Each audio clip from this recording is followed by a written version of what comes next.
Does this make me look like I have bad posture? What's up, guys? It's your girl, Wannabe Hecate, coming at you live from the Funko Fortress, aka my room. So in my last video, we talked about moon signs.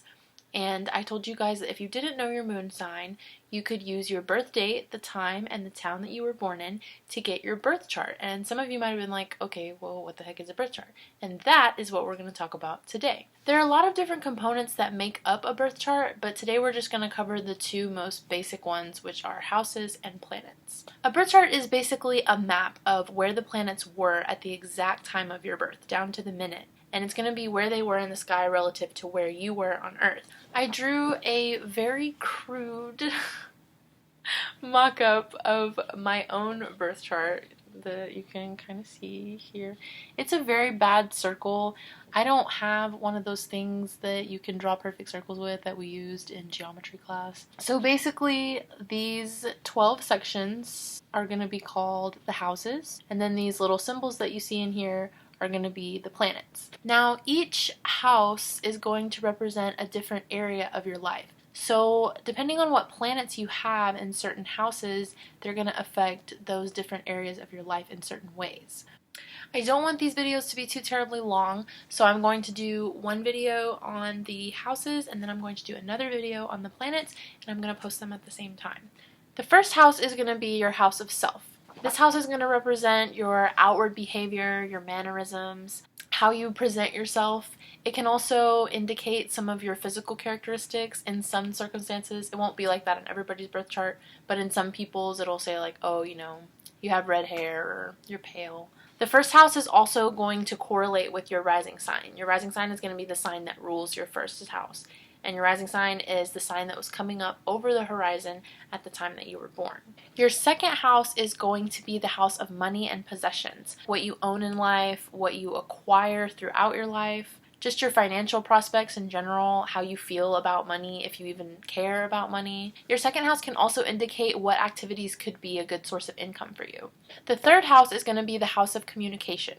So it's going to represent how you think, how you speak, how you write, and even how you learn and study. It also represents siblings, so if you have siblings, your relationship with them and how you interact with them can be found in your third house. The fourth house is going to be the house of home and childhood. Your relationship with your parents. If you had like an easy childhood as opposed to if you maybe had to grow up really fast, or if you were just not super silly when you were a kid, if you seemed like wise beyond your years or like older. Anything that you keep like secluded from the world, like it's just yours, like that feels like home to you, that's going to be in the fourth house. Your fifth house is going to be the house of creativity and creative pleasures, which is just a nice way to say sex. The fifth house is like what you do for fun, and like yes, it does represent sex, but it also represents, you know, anything that you do like for entertainment, anything like for leisure, stuff like that. Is that how you say that word?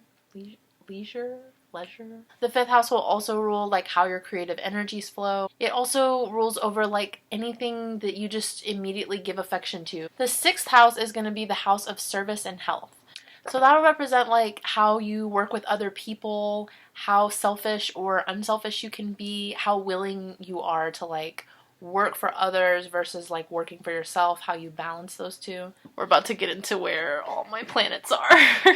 So your seventh house is your house of partnership and marriage. So obviously it does represent partnership in business and work as well as in marriage. Or, you know, marriages, if that's a thing in your life. The seventh house rules over like the kind of qualities you seek in a partner, what you're attracted to. The eighth house is going to be the house of regeneration and death.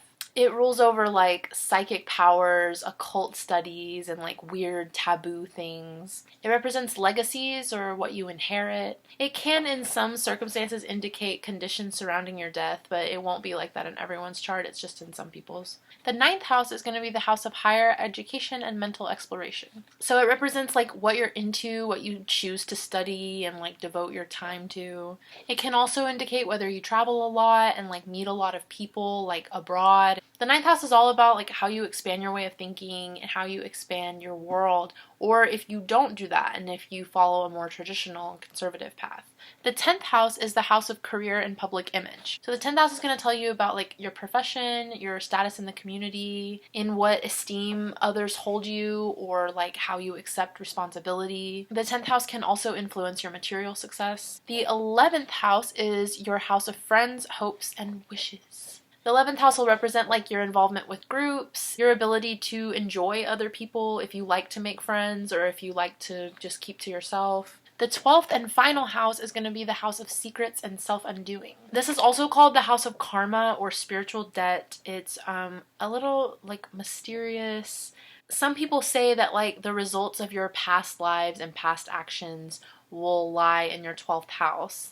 If there is any kind of like old karma from your past lives or anything like that, that's where it goes. So the 12th house can indicate like issues your soul has to deal with, or like instinctual reactions that you have to curb or like tame and you can't explain like why you have them. There are also a few other aspects I wanted to touch on in the birth chart. They're not like super important right now, but we will probably get to them like further down the line. The descendant over here is going to be the opposite of the ascendant or the rising sign. Descendant is going to tell you like how relatable you are, how successfully you get your viewpoint across, and it'll also indicate like what attributes you project onto others. Your midheaven up here in the 10th house, it's going to indicate like what you strive for. Since it's in the 10th house of like career and public image, it can influence your career choice. The midheaven indicates like how motivated you are by what other people think, and also like whether you're more of like an I mentality or a team mentality. And then we have the opposite of the midheaven down here in the 4th house. That's going to be the imum coeli. I hope I'm saying it right. I really don't know, but I am willing to admit that I make mistakes. The IC is what we need to feel safe. It can also describe like our childhood, our home, our origin story, since it's in the 4th house of like home and childhood, like I said. So now we've covered what the houses are. The next step is to cover the planets, which I will do in my next video, posted at the same time as this video. Please go check it out. Let me know what you guys think. I hope you like them. Love you, bye.